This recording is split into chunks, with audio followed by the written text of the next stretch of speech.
Good morning, everybody. Welcome to day 3 of our morning calls. Who has been here for all 3 days?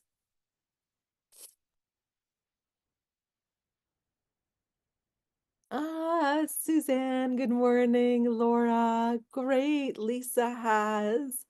Beautiful. And what have you noticed, even if you were here for 1 or 2? Well, if you're 1, this is your first one. But what did you notice that was different about your days from starting it with the morning calls?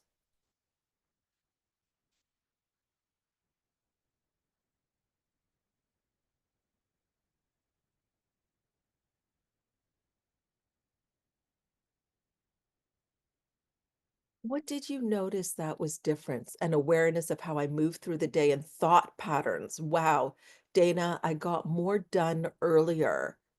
Mitzi! Productive. Tara says ideas were flowing. Mindset reset, instantly more productive. Wow. Annie says day 1, a bit hard to get up. By day 3, woke up before her alarm. Wow. Wow, that's incredible. A shift in my mindset, on a roll.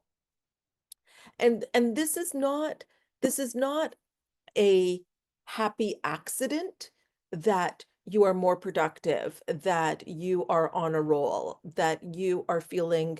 I don't know about you, but sometimes it's like for me, I just feel more accomplished, is the way that I phrase it when my head hits the pillow, that because I just know I did a good, productive, effective day, but it's not spinning your wheels.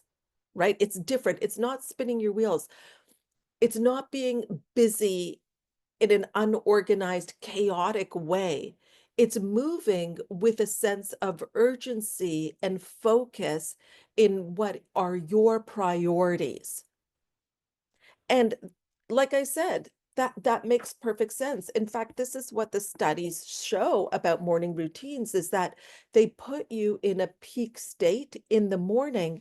And then what happens, the reason so many of you got more done, the reason that you were able to be focused, there's a few things. One is you're starting to operate from that state for the rest of your day. The other is tied to your self-image.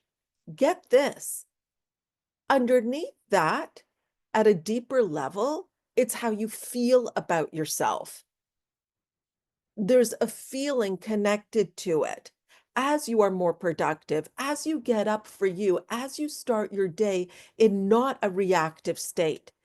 And I bet you that that self-image that is created from that is connected to the self-image of the person with your goal.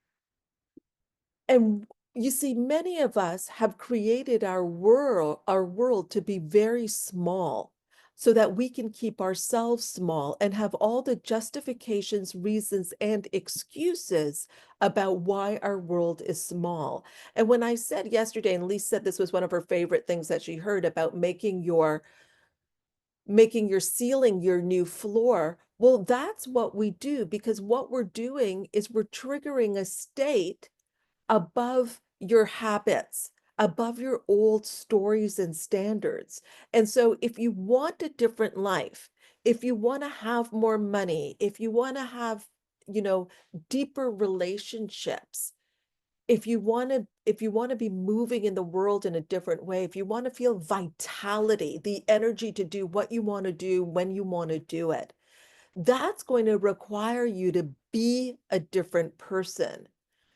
That state, like, so it will require you to be a different person, and you are creating that person every morning. You're creating that person every day. And then here's the beautiful thing: as you start to make this a habit, you can create that person at noon, or when something happens and you fall off. Come on, let's talk about the dips for a moment. How many of us have had that? I know my clients can attest to that. It's something we talk about. You have a dip or but now you can get yourself back because you actually know what getting yourself back is. And so, what this state does is it reminds you of who you want to be and how you want to act. It connects you to the self image that is not your default, it is the one that you are creating, the one that has the thing that you desire, the one that has the capacity to receive what it is that you desire.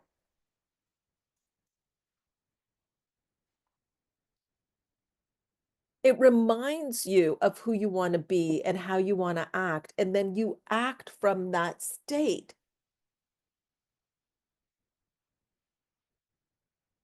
Because here's the thing, if you're going to make a decision that you want to live at a higher level, and this is what Benjamin Hardy says, there's going to be resistance to it. And all of your excuses are going to come up, all of them. And here's the thing, they're going to seem very reasonable. They don't feel like excuses to you. They feel like fact. They feel like immovable fact. But you're not going to like this. It's story. And a lot of you are telling yourself story and you're thinking that it is fact and immovable so that you can justify why you're not going to do certain things, why now is not the right time, why you can't move on that dream now.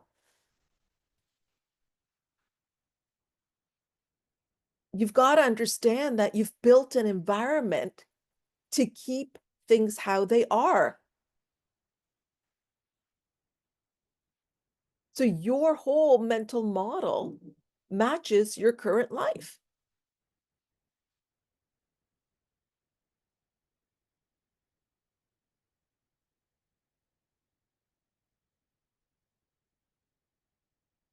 This is going to disrupt that big time.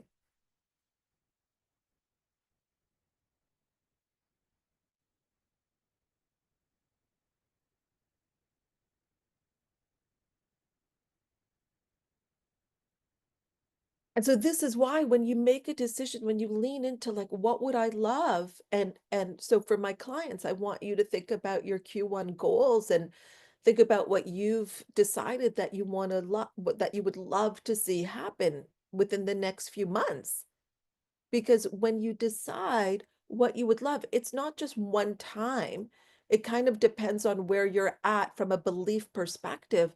But many times we're continuing to recreate that connection to what we would love because the other forces, the paradigms are so strong because our environment is set up for that.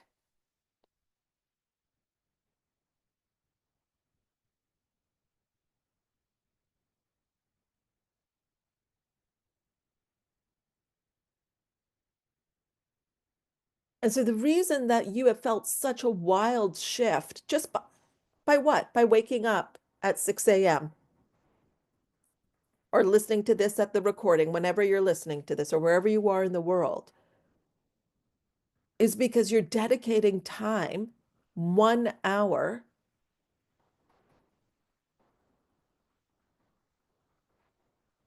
to your desires, your goals, and creating from that place and not being in a reactive state.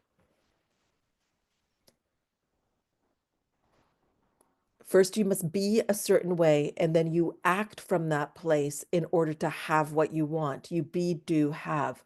Most people are being reactive, being, well, if this happens, then I'm happy. If that happens, then I'm sad. Can't do this now because they are being their reasons, their justifications, their excuses. And there is no possibility in that. You know how that plays out. I've done it. I was there. all of the reasons.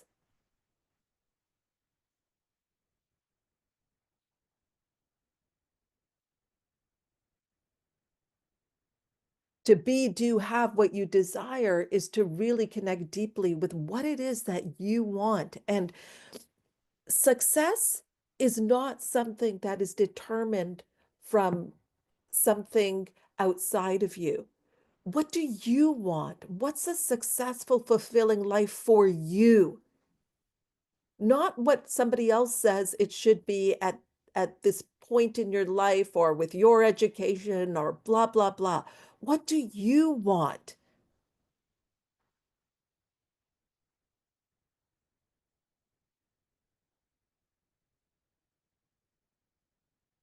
And then can we live proactively so that we don't self-sabotage that? Because here's the interesting thing that happens.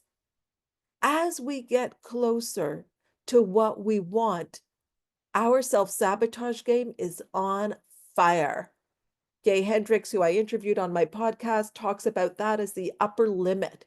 You start to sabotage things in areas of your life because we are not used to having so much good. Having good all of the time, being at peace, at ease, and happy is a foreign state.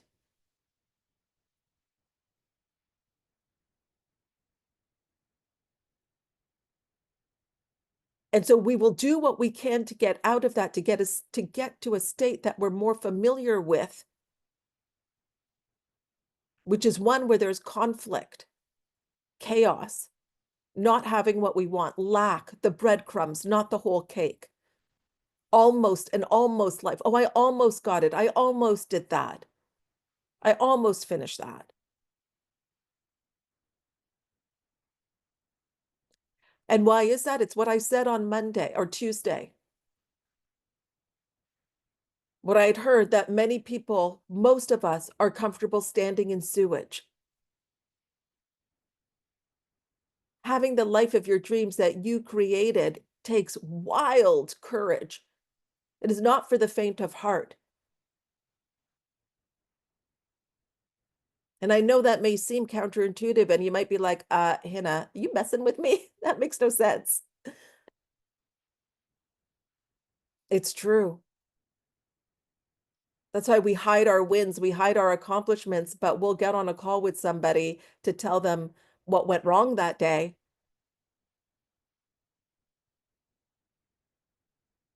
It can feel vulnerable to actually share that things are going really, really well. You love your life. Everything is always working out for you.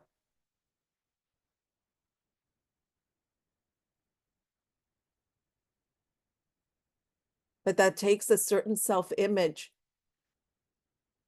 And I'm going to tell you about my new program at the end of this call, which is all about my work with thousands of people from being a psychotherapist, my psychotherapy practice to now coaching. Because what I've realized is that the root cause is in our self-image.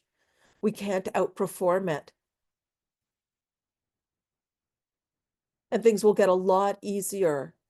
Things will move a lot faster when you start to go to the cause. And so for those of you that are going to be on the VIP call today, um, I I had sent out a video and I put it in the WhatsApp chat as well. Please come to the VIP call as if you're going to be giving the most important presentation to a group of people. Come dressed that way, come embody that feeling of confidence, feeling powerful, wear something that you feel really, really, really incredible in.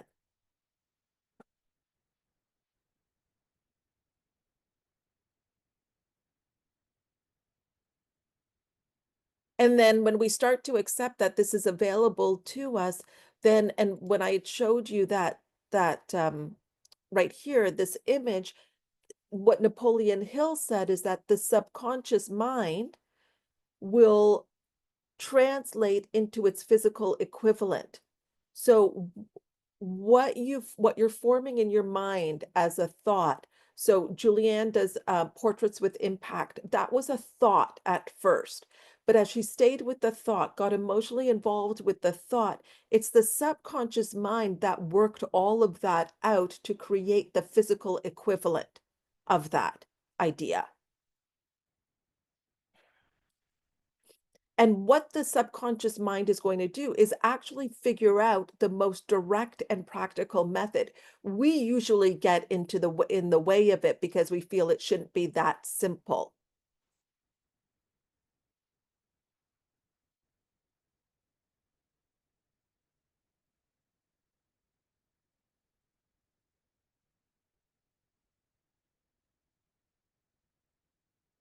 So when we're writing down our goals and our dreams, we're putting that deeper into here, into our subconscious.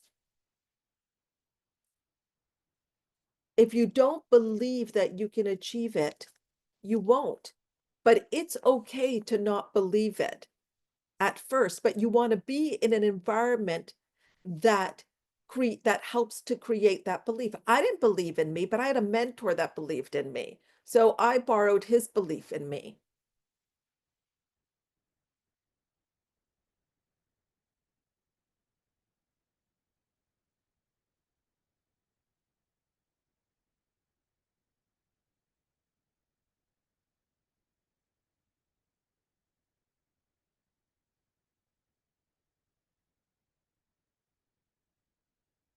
You've got to claim what it is that you desire. So when you claim yourself to be anything, you have given that claim. Oh, so Julianne says, what is the connection between inner self-image and outer self-image? So our world, Julianne, is an outpicturing of the contents of our consciousness. Our world is the picturing of the outpicturing of the contents of our consciousness. So what we see externally is a reflection of how we feel internally. Now, um, there are some things that you can do to activate it. So why am I asking everybody to come to the VIP called Dressed as Their Best?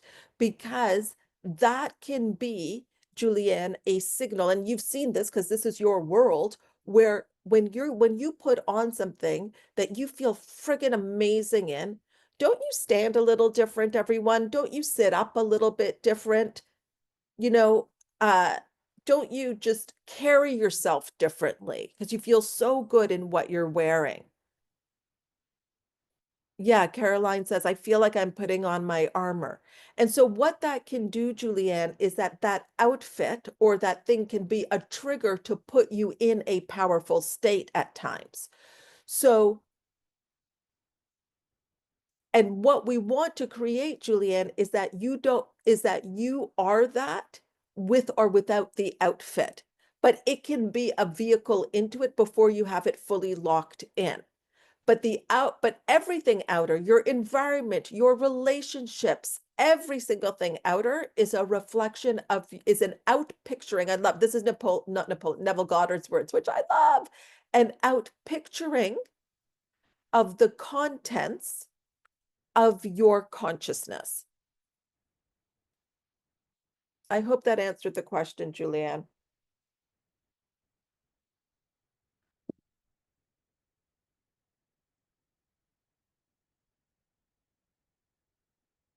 Yeah, and Julianne, what we want is that, that feeling. And so, okay, so it triggers a state. So let me just say this. So many of us, when you work with me, you get a goal card. And on that goal card, you write your goal. So the purpose of carrying your goal card with you, in your pocket, in your purse, wherever you're carrying it, is that when you see it, again, it triggers that state because you know what is on that goal card is your goal. So it's a reminder to that. So it's like a touchstone. But the desire is that you are that person. And so that becomes your new unconscious. So the desire is that when I put on that fabulous red suit, that I feel a certain way in, that I can also connect to feeling that certain way when I am out of it because it is who I am. I empower. And that's why I loved working with you, Julianne, so much because you understand this world because you were a client. And so then for me to be a client of yours, it's like, you could also communicate to your whole team of what's different about working with me.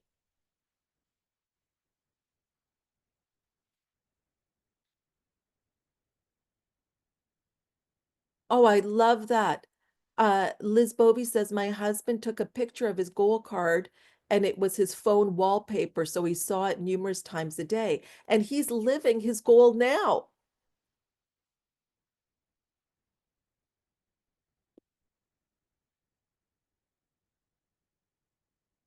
So when you claim yourself to be anything, you have given that claim, and now your awareness of being. So when you claim yourself to be anything, your awareness of being it. So our work is around being.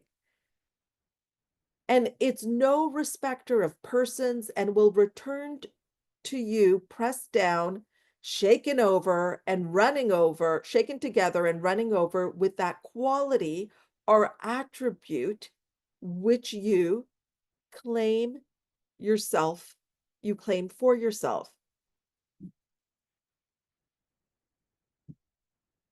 Let me put it this way as well. I'm going to go back to this diagram. This is a way that I've taught it that I really love. So every morning, Paul, bless his heart, makes me a coffee. And he makes it for me in a French press or a Bodum. So I want you to think about your thoughts or your goal or what it is that you would love to create, you know, um, as the coffee, your thoughts as the coffee. Just think of your thoughts as the coffee grounds. And so you're putting that in. And as you put the water in, that's getting emotionally involved in it, right? Like it's kind of sitting in it. You're getting emotionally involved in it. You're thinking about it. You're starting to be that person. And then as we press down on the French press, it's moving through your mind. This is the perpetual transmutation and to your body, like that's the action, and you're pouring out what was within. So what is coming out is what was within. And so if you have crappy coffee, aka crappy thoughts, what is going to be the results in your world? What's the result?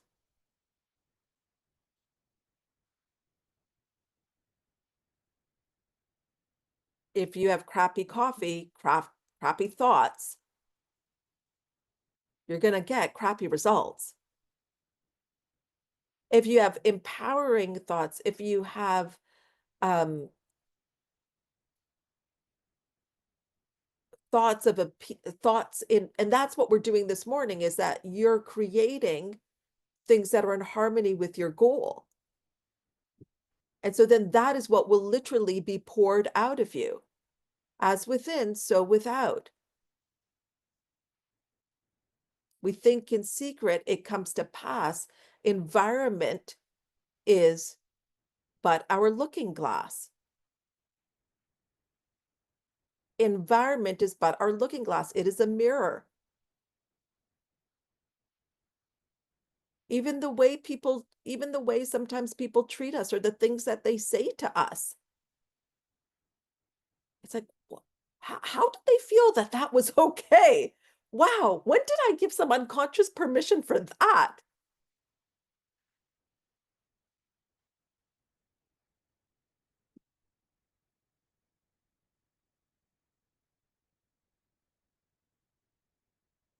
Dana says, what if you're having trouble being specific about your goal, how to distill dreams into goals? Yeah, so we have a whole process of that, Dana, because sometimes so this also comes from sometimes belief, Dana. So listen to this. Sometimes we have trouble focused on one goal because we have a habit or a thinking pattern that we will lose something. Like if I only focus on this, this means I'm ignoring all of this, and I don't want to ignore all of that. So we keep ourselves in that state of not getting specific. It serves a purpose for us. And we may actually not even know how to get specific. And what you realize, Dana, is when you start to think about what would you love, many times those other goals will happen as a result of that one thing. But it's like you get one plate spinning and then you add others.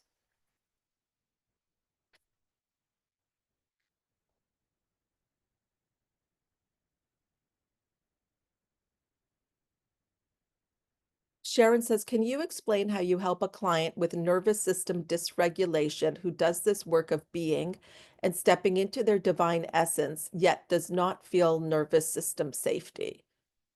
Hmm.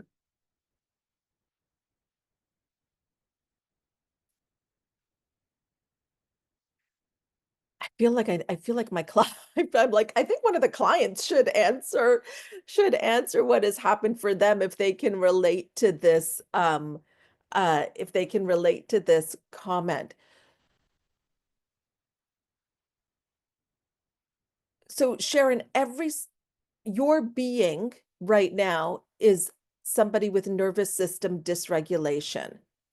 And we don't deny that, but we create something different. We see we're expanding your awareness, Sharon. Everything comes from your level of awareness. So you have to be aware of another possibility to step into, and then you be that possibility. So you would, that's the best way that I can explain it in a short amount of time without getting into details of it.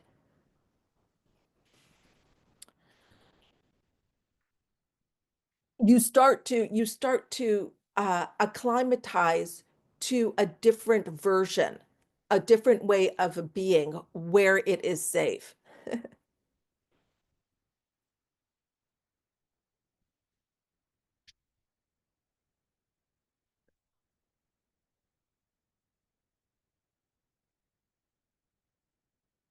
Yeah, it's a paradigm shift.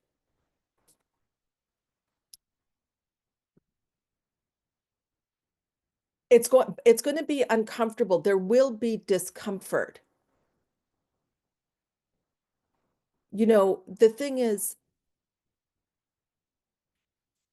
Liz says, in response to Sharon, we learned to respond better over time.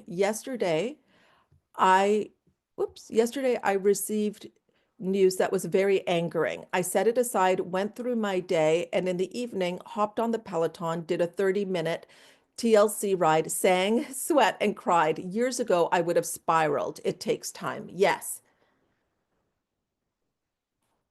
that's exactly it. And you have different tools from that new way of being. So again, it's like Liz's habitual response is different now. It's like, how can I care for myself? My feelings are valid. Again, we're not denying our feelings. We're not denying that. Man, that pissed me off. Man, that was not easy news to get. We're not denying that. But what Liz has control with is how she's going to respond. And so she's responding from a new habit pattern that she's created, which is what will make me feel, what will help me in this moment. Moving my body, getting vocal, and having a good cry, having a release.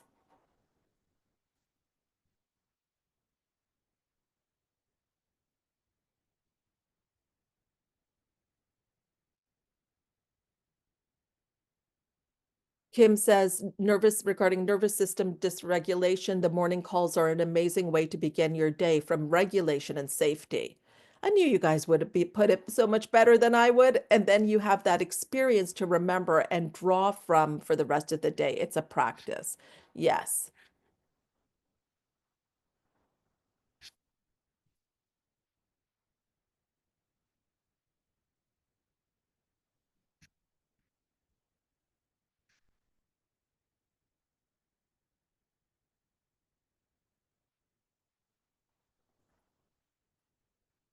Okay. So is it going to be uncomfortable? Heck yes.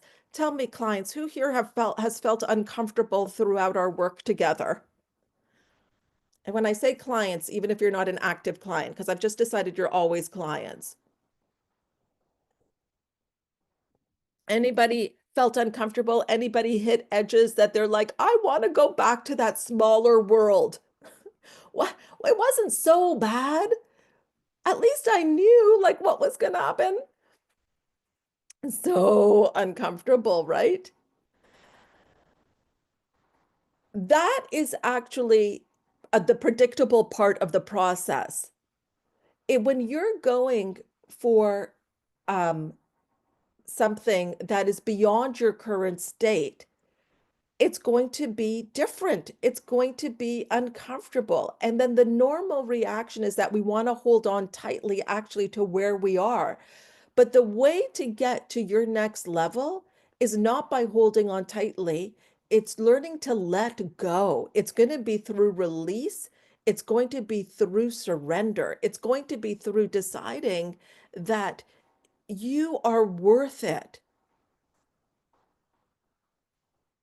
You know, Price Pritchett says when you take the quantum leap, you've got to ride the situation, but you don't really control it all that much. So even if we look at Liz Bovey, she got some news. She can't kind of control the news, but what she did was she rode the situation literally on her Peloton in a way that was from a place of loving herself as opposed to spiraling because she's got a goal, because she knows who she is. She knows who she is. That news does not define her. She defines her. I don't even have to know what the news is to know this. And the way that we do this is through practice of knowing where you're going, continuing the pursuit, and then learning from any I don't know, like missteps. This is an act of faith. And it's going to be exhilarating and scary at the same time. You're going to feel nervousness and excitement.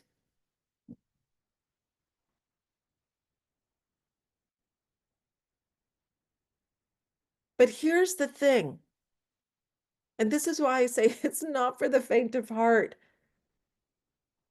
You're going to have to give up a large degree of security and safety.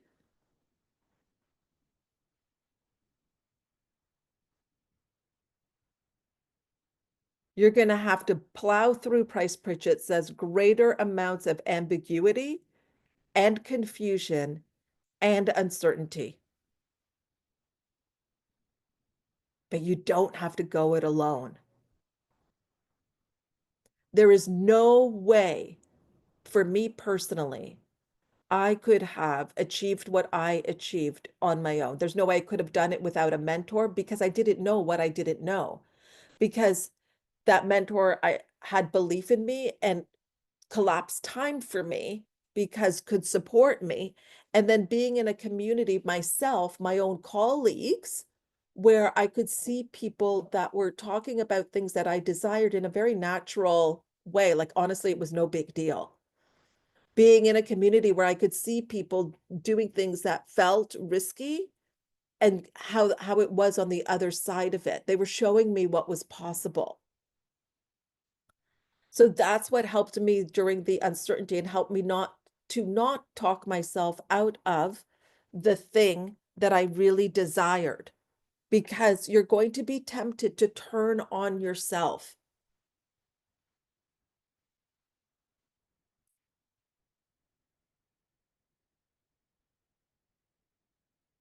Collapse time means that you're doing things in a shorter amount of time. So we often think of, so we don't, so, and when you collapse time, we're not thinking of like linear time either. So a quantum leap is something like you can skip a couple rungs in the ladder Tracy, without it taking years and years and years.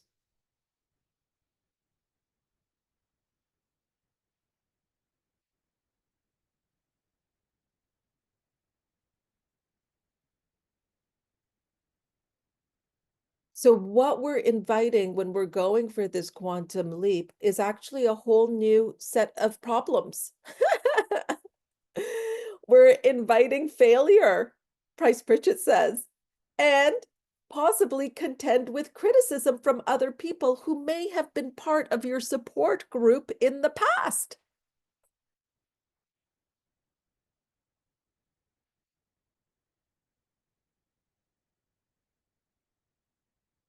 Manira, why is your font so small? But I will read it. Luckily, I can lean right into it. This is not video. Manira says, for me, recognizing who I truly am changed how I saw myself, transforming my relationship with myself and making me realize my external world reflects my inner world. It was a mindset shift, learning to separate facts from the stories I told myself, whether from me or others. It's uncomfortable at times and takes practice, but I'm no longer afraid of what once held me back. I have leveled up. Amen to that. Becoming my own biggest fan. Yes. And this community has been incredibly supportive. With Hina, I know someone has my back. So I want to just bring your attention to this part of becoming my own biggest fan. This is it. You start to love yourself so much that that is where you're grounded. And everyone else's, well, that's really nice, but you're not dependent on it. You're not looking for external validation.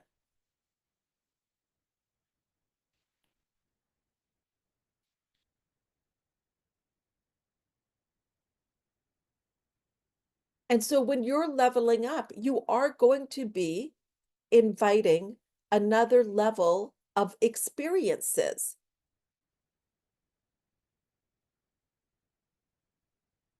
including possibly some criticism. And it's the imagination of how catastrophic those experiences will be, because we take it to a catastrophic level that has us not do the thing, that has us not level up, that has us stay using very reasonable excuses that when you speak to somebody, it sounds very, very reasonable. It reminds me of a client. Can I tell you the story about her? Does it help when you hear stories? In fact, I'm going to even, yeah, does it? Okay. So this is a client. Her name is Brittany, and she was a realtor. She had a goal. Um, she had a goal of hitting 500,000. What is the word? Gross commission, GSC, GC? Is that right? And this was a big GCI. This was a big stretch for her because the most she had done before was 250. So this was doubling that. And she was she was, doing it. She was seeing some results, but she was burning out. She was burning out. And then we met. And so because she's burning out, she's thinking maybe this isn't a goal that I should have. Then we met and we started working together. And I asked her, what do you really want? Like, what would you love? Oh, her broker asked her, they said, what would be an amount that you would love? She said 500,000. And what would be something that you would what is an amount that you would love? Sorry, she said 500,000. Okay, which is a great question that her broker had asked her. So then she starts working with me, and I said, well, what would you love? Like, why do you want that? And she said, I'd love to do a dream trip to Australia for a month with my husband. I want to start a family. I want to have this, a certain lifestyle. And so before there was the money piece, but she wasn't connected to the why she wanted that. So now with this, she really got excited and invigorated. And see, her mind was that in order for her to reach her goal, she would have to do all of the open houses. It would all be on her. But then when she really connected to this goal and we started to work together, she realized, okay, I could bring somebody in. But here's the self-image piece. She had doubts. All of these doubts came to her. I'm not a leader. My clients only want me. That person won't know how to serve the way I serve. Can anybody relate to that? Let me know in the chat. Nobody else can do it the way that I do it. They're not gonna want anybody else. And so then she, for us as me right now, I told Mario. So then she hires somebody. Because we work on this and we're like, again, that you're making that a fact. That's a story that you have about yourself. And so she hired somebody, and this person is great. This person is incredible, doing things better than she can do it. And Uh, long story short, she actually exceeded her goal. She by the end of the year, by the deadline for herself, she exceeded her goal. Now, here's what I want to tell you why mentorship helps and a community helps. She could have talked herself out of it many, many times. Oh, and she has 2 children now. That was also part of her goal to start a family. She could have talked herself out of it. 250,000, that's not bad. She could have talked to her friends who were like, "Yeah, you know what? Why are you working so hard? Don't worry about it." She could have sought out her own algorithm to seek people who could keep her small.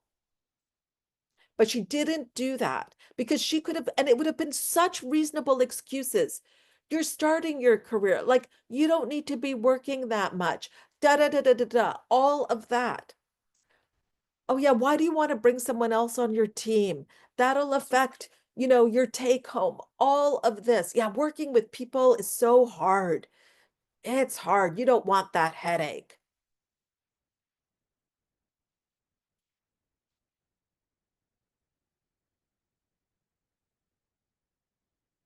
So many, many times along the way, she could have talked herself out of it.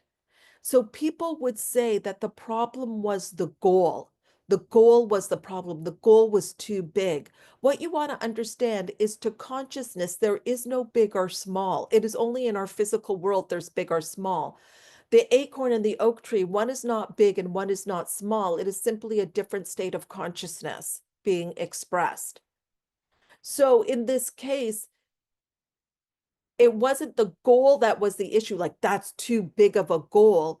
It was her self-image. She had to create her self-image as a leader, as somebody that could let go, as somebody that could hire someone, put herself out there, do things differently from her old methodology that got her to 250,000, which was doing it all, but she'd become the bottleneck. So she had to let go of things that worked. Are you guys getting this?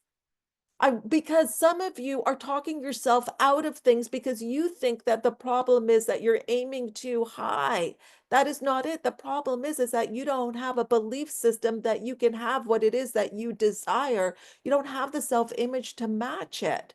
And that is okay. That's what our work is. That's why we're here. Because a goal is not to get. A goal is to grow. It's not about what you get, it's about who you be, it's about who you become.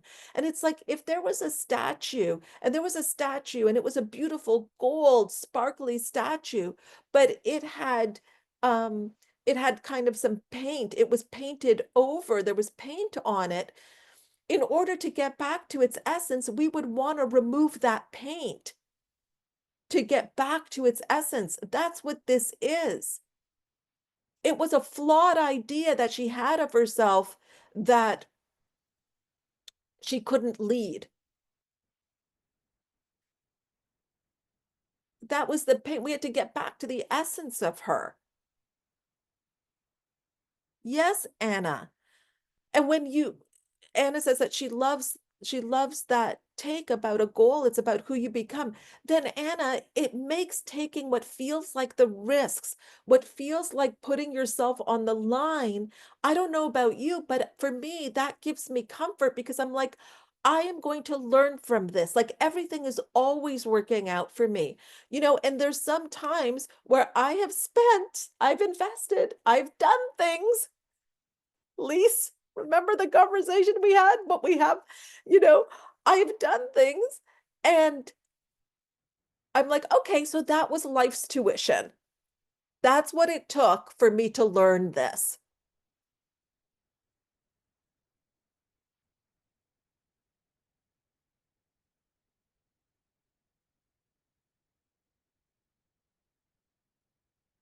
But I'm not going to let that stop me from the good that I desire because maybe at one point I made an error.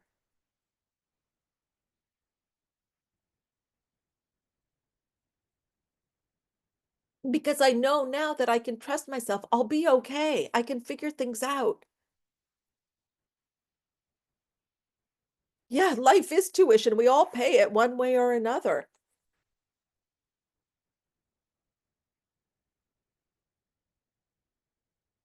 So if you're uncomfortable, freaking give yourself a pat on the back. You're alive. This is the difference of being in the stands or being on the court in the game. In the stands where you're watching a game, I went to go see my very first Raptors game. Can I just say how much I enjoyed the Raptors game? It's fun. It's so much fun. And, um, I can follow it. I understand it. I love the energy. I love seeing all the families there too, like so many families, all different ages. It's really, really fun. So I go to the Raptors game and I'm in the stands. Well, when I'm in the stands, I can go and get a hot dog because come on, I don't know, like a good hot dog at a game. You know me, clients. I half the time I'm going for the food. I can be on my phone, I can be chatting with Paul, the kids, all of those things because I'm in the stands. But if I was on the court, I've got to see where the ball is. I'm in action. I am moving. I am present. I am right there. So if you're uncomfortable, you're on the court. And that's the best place to be in your life. Don't be in the stands of your own life. Some of you are in the stands of your own life. Get onto the court, get into the action, and it's going to be uncomfortable. But at least you played. Are you going to get it right all the time? No. Are you going to miss some shots? Absolutely. Are you going to trip, fall? Yes, because you're on the court. You're not going to trip or fall or miss shots in the stands of your life.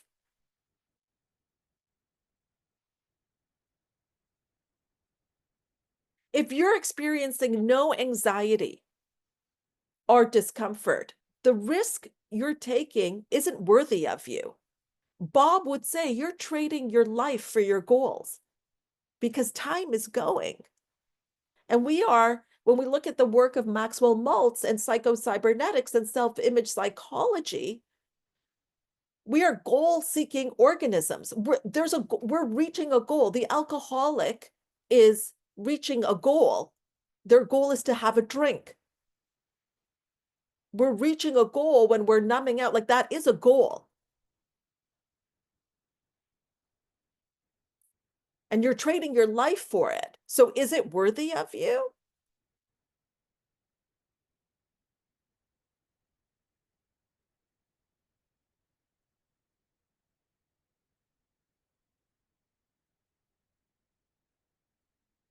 Janani says, I felt so overwhelmed and exhausted yesterday despite reaching my goal and living my dreams. I connected with my Rise Plus team and they uplifted me. Yes, and reminded me of my self-image and self-care, which completely went out the window. I recentered, crushed a speech at a hospital foundation fundraiser. So grateful for this community.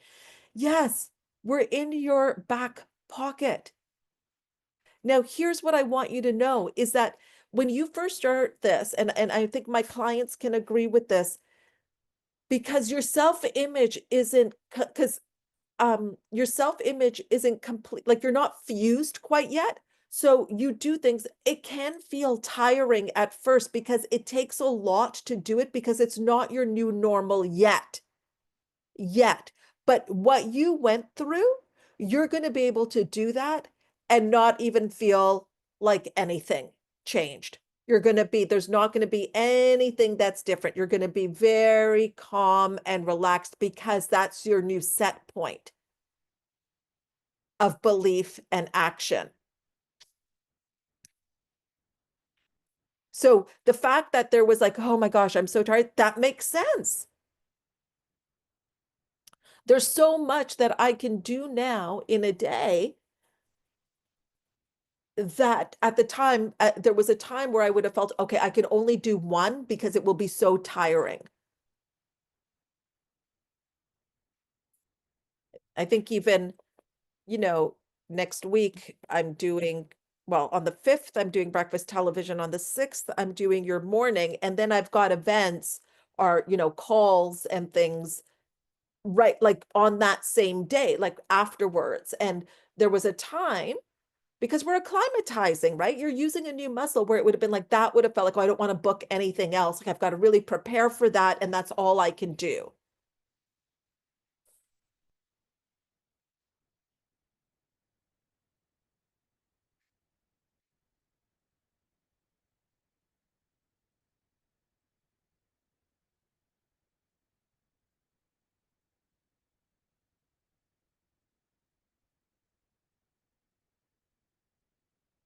The only risks that aren't a little scary are the ones that you've outgrown.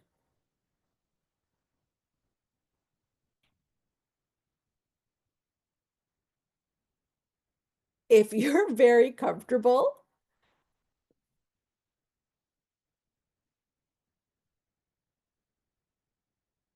a high comfort level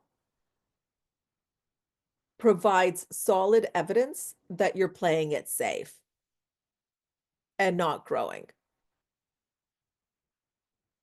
You're not really testing your limits.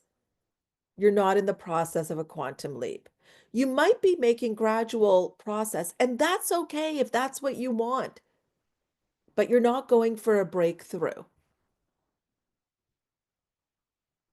And so if a breakthrough is what you really desire, then I want to invite you to stay on as I share our new program, Amplify You.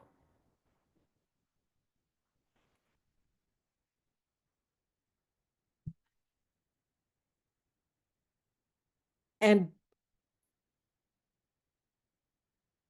one of the things that Price Pritchett says is that what we're talking about here is beyond your commonplace everyday habits and calls for a little more nerve. So you've got to go into this expecting anxiety, expecting discomfort.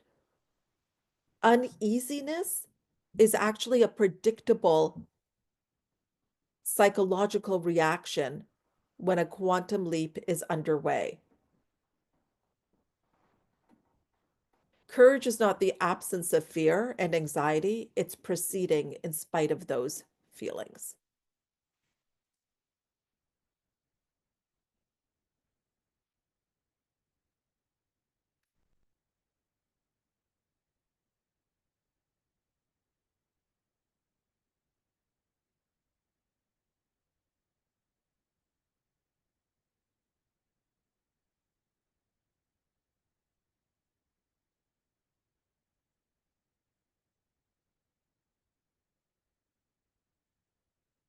Okay. Well, for those of you that are like, I love this, I want more of this. 3 days, one day, I felt different. There's something about this that feels really, really good, then I invite you to stay on. I'm now going to share our new program. Clients, you're welcome to stay on as well. You'll be hearing this for the first time. Okay, so I'm going to stop the recording for a moment and then I'm going to continue it just so we can have a clean break. So, oh, I almost ended it. Okay, hang on here.